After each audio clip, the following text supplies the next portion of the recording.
बच्चे ने इस घर के अंदर जन्म लिया और उसकी ये छठी की रात का प्रोग्राम कर रहे हैं। किसी कारण से वो 6 दिन पे नहीं हो सका तो आज 7वां दिन है। तो परमात्मा से विनती करते हैं कि हे भगवान, उस बच्चे की लंबी उम्र हो और उस माँ से भी अनुरोध है कि बच्चे के अंदर अच्छा संस्कार बढ़े, जिससे बच्चे का नाम इस संसार के अंदर हो, अपने देश के अंदर हो, अपने जाति धर्म प्रणाम हो। तो बताते कि जब भी मनुष्य कार्य करता है तो सबसे पहले उस परमपिता परमात्मा को याद करना चाहिए, क्योंकि हमारे सनातन धर्म के अंदर ईश्वर को ही हम सब कुछ मानते हैं।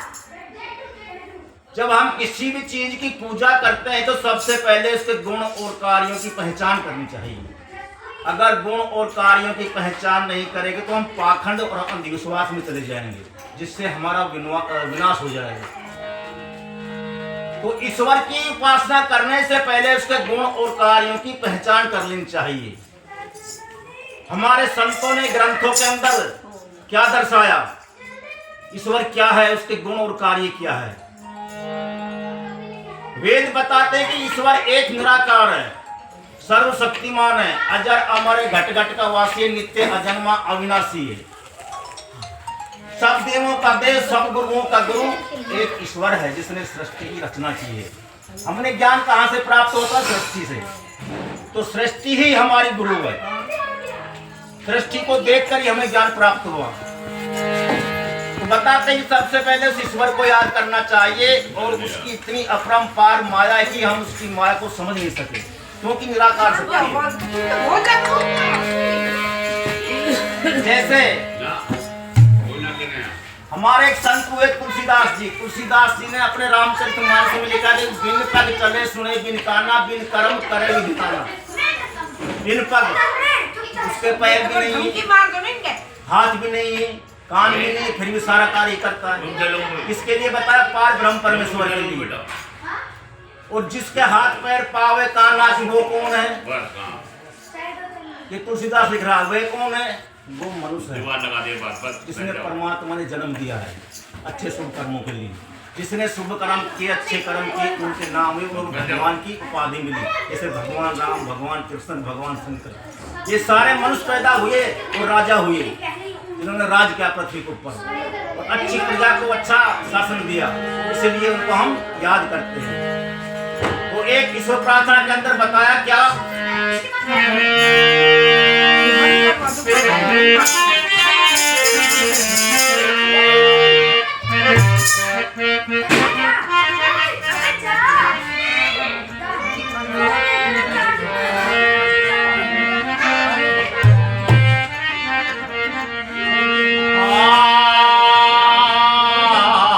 अपरंपार भेद नहीं पाया और निराकारी भगवान, बोलते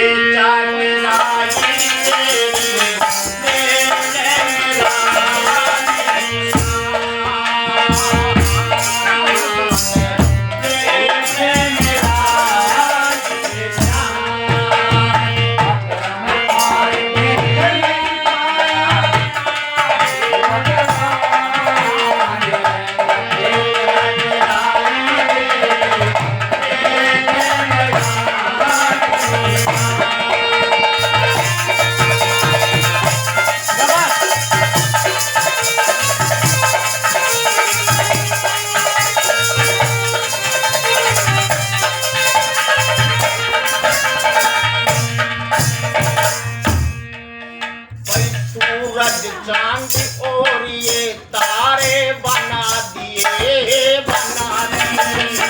सूरज चांद और ये तारे बना दिए, बना दिए। करीना सही में पर चला दिए, चला दिए। 1 मिनट की करीना सही में पे चला दिए, चला दिए।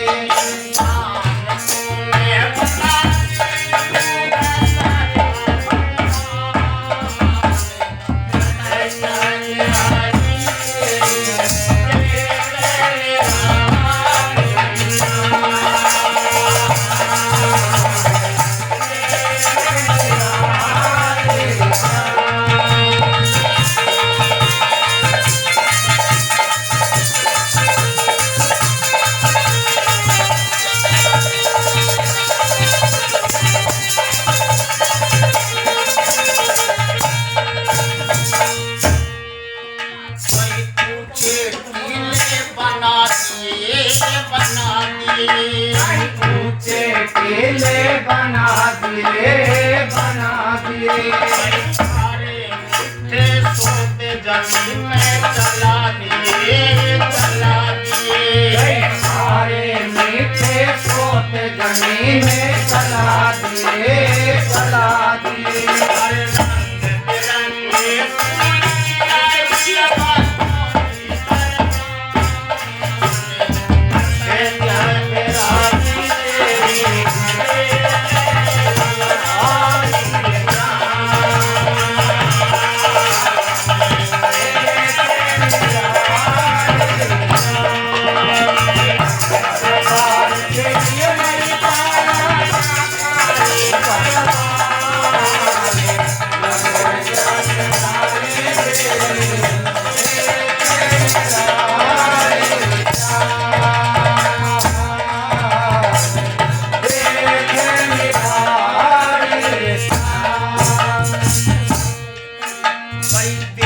गर्भ का हाल अचंबा आया है, आया है।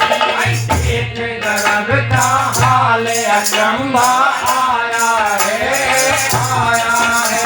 कितना सुंदर घर के बदन बनाया है, बनाया है। कितना सुंदर घर के बदन बनाया है, बनाया है। अरे बचपन तेरा वेद लगाया तेरे दाने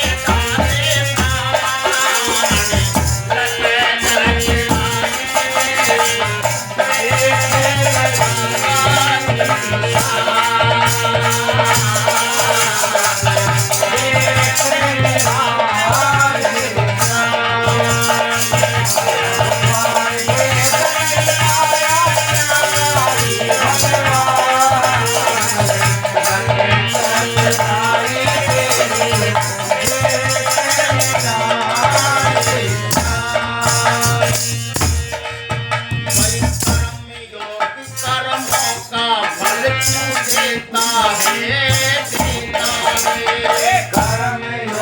कर्मों का फल तू देता है, देता है। कर्म योग कर्मों का फल तू देता है, देता है। कर्म योग कर्मों का फल तू देता है, देता है।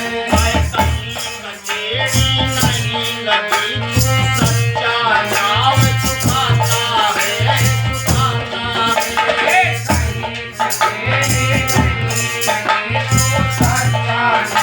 छुपाता है, छुपाता है। तेरा सहारा चाहता है जो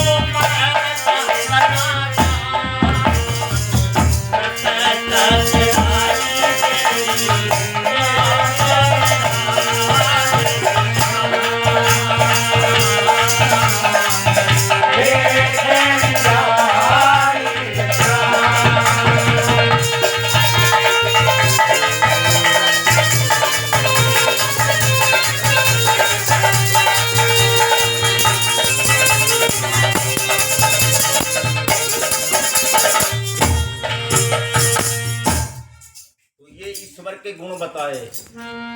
ईश्वर क्या करता है, क्या क्या उसने रचना रची है। तो बताया जाता है कि मनुष्य के जीवन के अंदर शिक्षा के रास्ते तीन ही होते हैं, माता पिता और शिक्षक।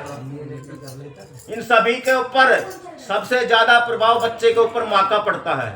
माँ चाहे बच्चे को विद्वान बना दे, माँ चाहे बच्चे को कायर बना दे, माँ चाहे बच्चे को बुद्धिल बना दे। संस्कार सबसे अच्छा माँ का पड़ता है। तो इस देश के अंदर कैसी कैसी नारियां हुई जिन्होंने अपने संतान को ऊंचा बनाया और देश का नाम ऊंचा किया। इस भजन के द्वारा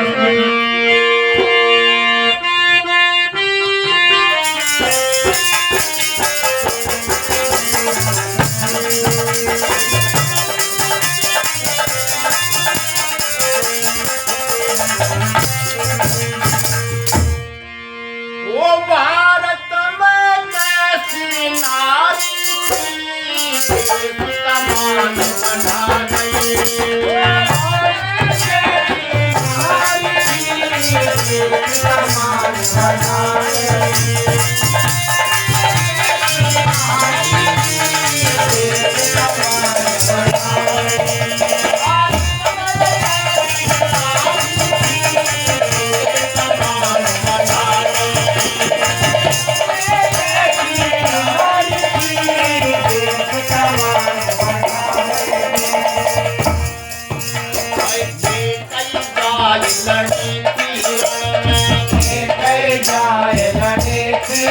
में, जाए लड़े थे रण में, और पति संग गई थी वन में, और पति संग गए थे वन में, और पति संग गए थे वन में।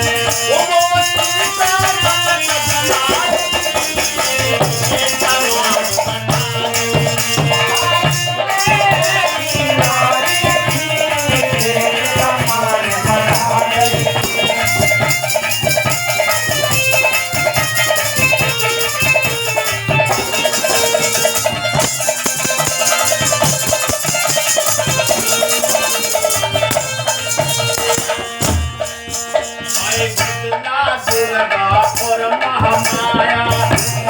दुर्गा और महामाया, दुर्गा और महामाया, राम में लड़पत पाया, राजन में गणपत पाया, राजन में गणपत पाया।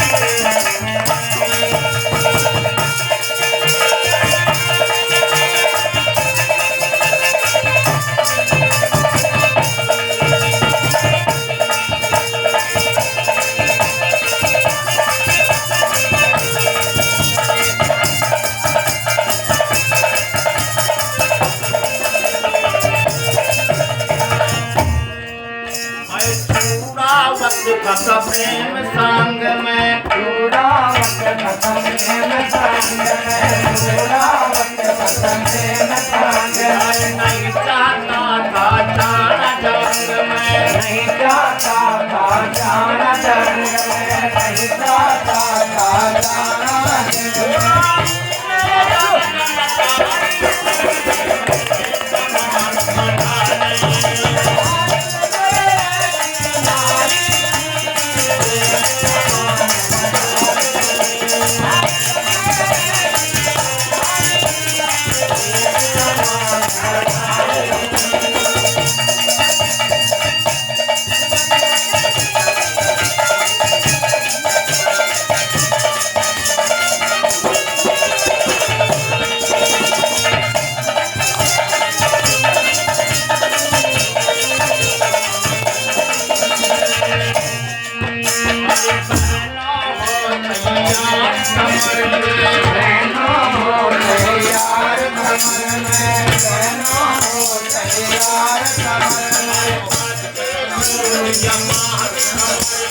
बाटे गोलियां बांध कमर में, बाटे गोलियां बांध कमर में।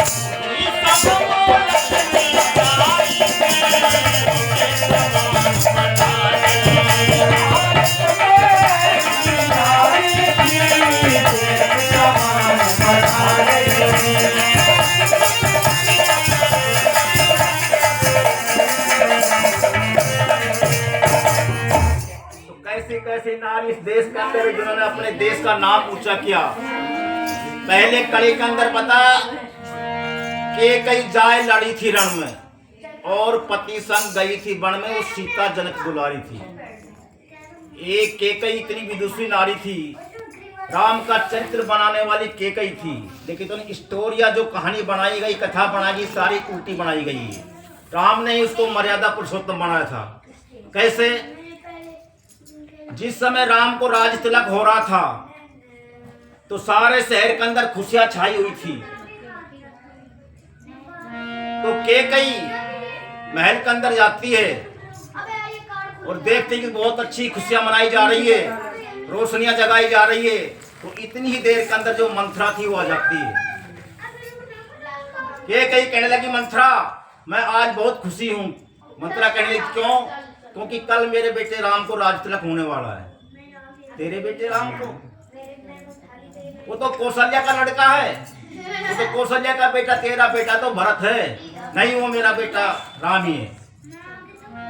अब मंथरा कहने लगी, अब तेरे को जब पता चलेगा जब नौकरानी बनकर के रहेगी।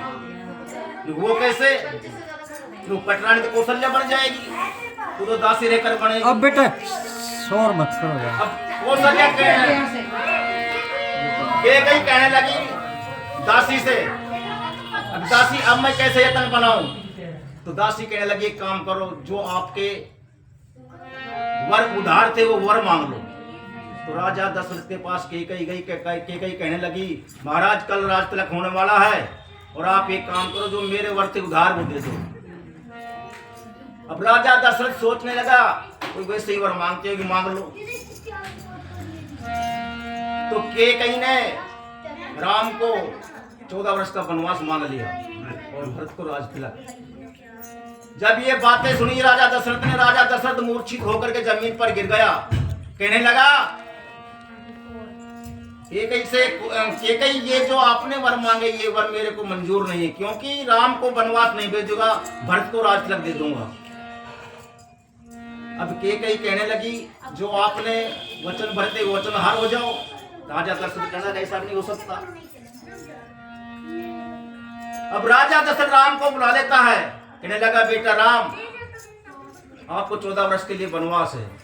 ठीक है पिताजी। लक्ष्मण आता है, लक्ष्मण कहने लगा, पिताजी जहां मेरा भाई होगा मैं भी वहीं जाऊंगा। उसके बाद सीता आती, सीता कहने लगी, जहां मेरा पति जाएगा मैं भी वहीं जाऊंगी, क्योंकि मैं एक पतिव्रता स्त्री हूँ। अब तीनों प्राणी और माँ कौशल्या के पास आ जाते हैं। कौशल्या से कहने लगा, माँ हमें बनकर राजा बना दिया पिताजी ने। अब कौशल्या सोच रही, कल तो राज तिलक होने था, ये कैसे हुआ? अब आंखों में आंसू आ गए। अब राम ने सोचा माँ कौशल्या धैर्य हो चुकी और क्या कह रहा था,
राम ठीक है तुम वन को जाते हो, लेकिन एक काम करो, खाना खा करके जाना।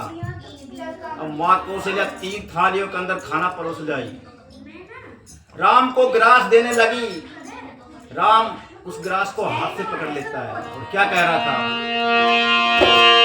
ये भोजन तू बनाए है माटी के, कहीं को जा देना। ये भोजन तुम बनाए हैं माटी के, कहीं को जा देना।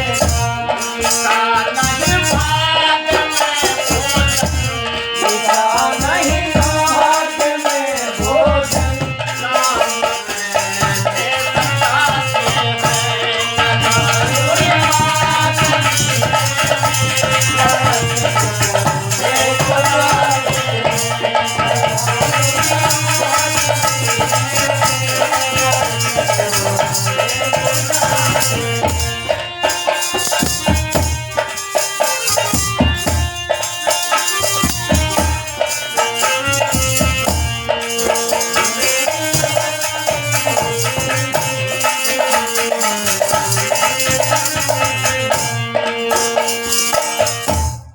राम कहने लगा, माँ जरा बाहर निकल कर देखो। जब माँ कौशल्या महल से बाहर आती है, सारी जनता अवध की बाहर खड़ी हुई थी और आंखों के अंदर आंसू आ रहे थे। क्या कह रहा था, रो रही अवध की जनता,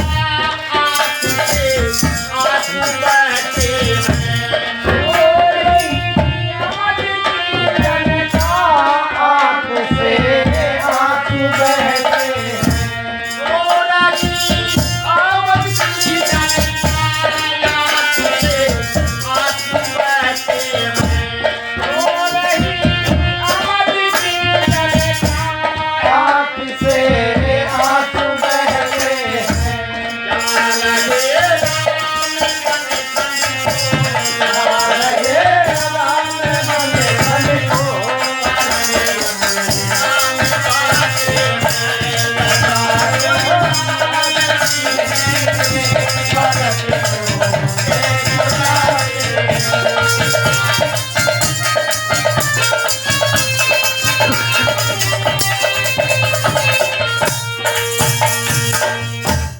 सारी अवध की जनता राम को देख करके रोने लग गई।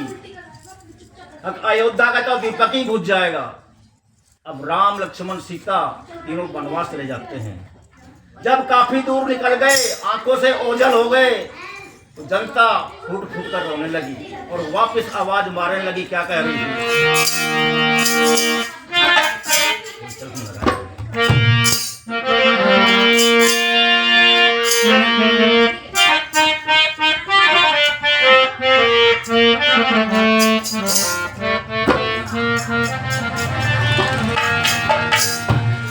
वो जाने वाले रघुराई, लौटे किया जा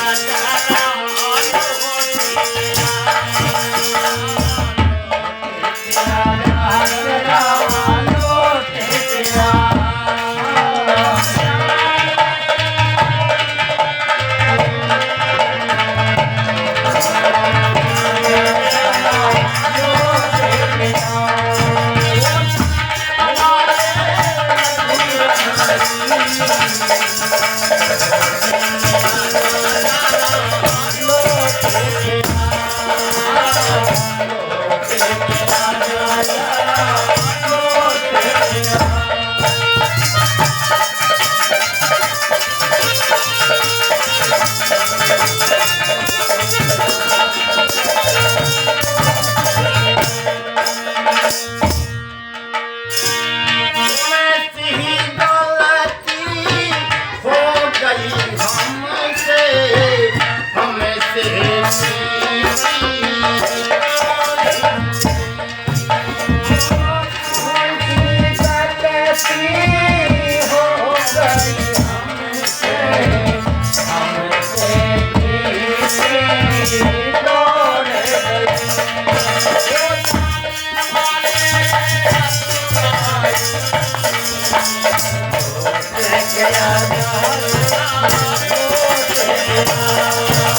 चले जाते हैं।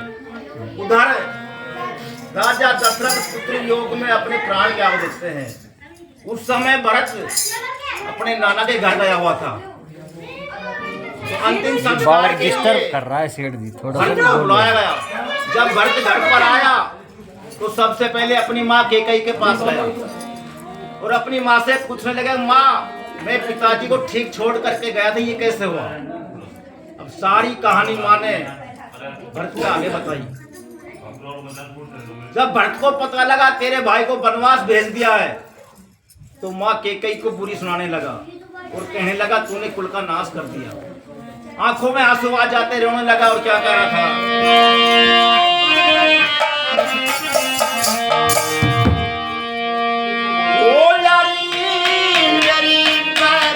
मैया बन को पटाए दिए लक्ष्मण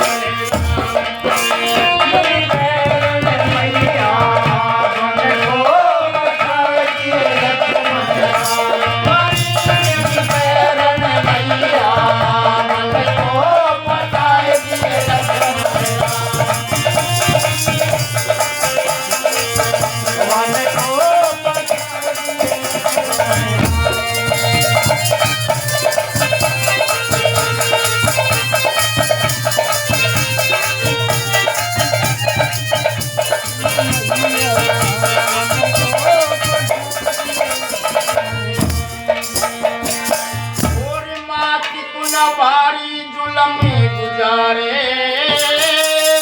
विरन मेरे दोनों घर से निकारे। मेरे दोनों घर से निकाले। ओ बाबा जब न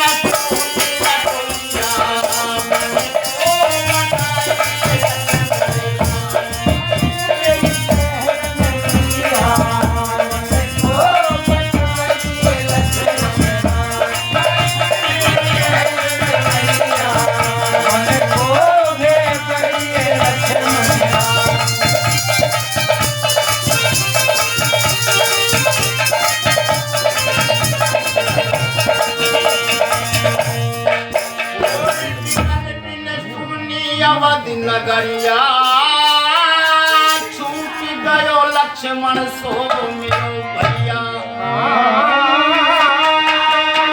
छूट गयो लक्ष्मण सो मेरो भैया।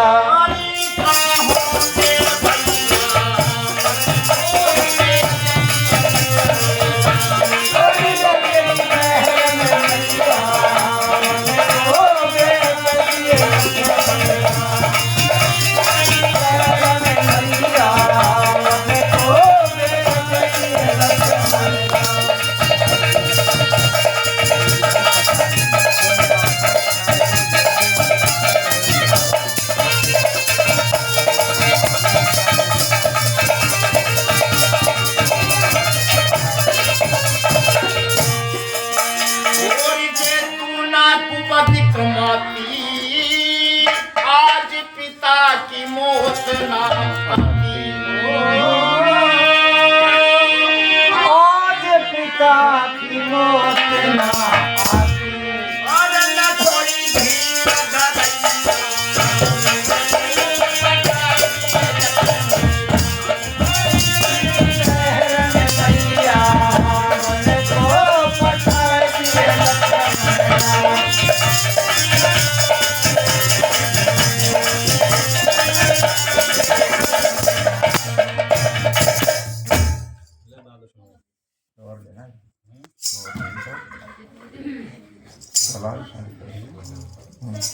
सारे पहुंच जाते हैं।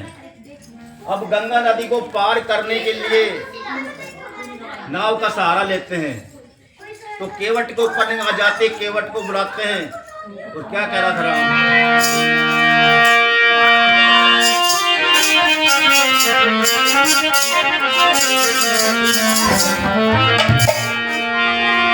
वो दरिया खड़े किनारे पे श्री राम मांग रहे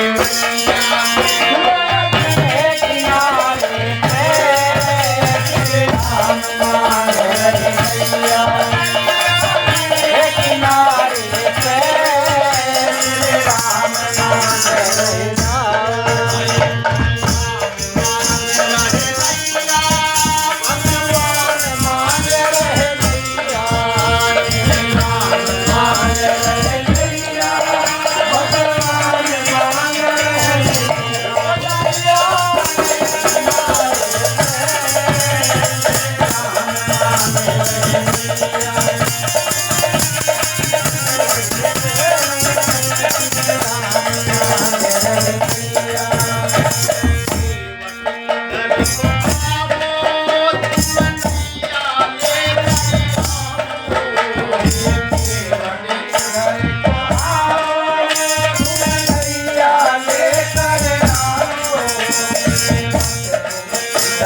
Oh,